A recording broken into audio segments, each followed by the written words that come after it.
Alam mo ba kung bakit kakaiba at delikado ang naganap na pagsabog sa Taal Volcano? Hindi ito ordinaryo. Ito ay isang phreatomagmatic eruption o ang banggaan ng apoy at tubig. Mangyayari ito kapag ang mainit na magma ay direktang humipo sa tubig ng lawa. Dahil sa init ng magma, ang tubig ay agad nagiging superheated steam o singaw. Lalawak ang volume nito ng hanggang 1,700 beses. Ang matinding pressure ay lumilikha ng marahas na pagsabog ng abo at putik. Dahil ang Taal ay bulkan sa loob ng lawa, napakadaling mangyari nito.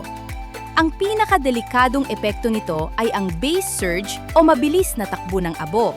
Kaya nitong tumawid sa lawa at pinsalain ang paligid sa isang saglit. Sa huling Taal Volcano Eruption Update, patuloy ang pagbabantay ng mga eksperto. Mahalagang lading makinig sa babala ng 5 Volks at huwag magpanik. Ikaw, handa ka ba sakaling magkaroon ng sakuna sa inyong lugar?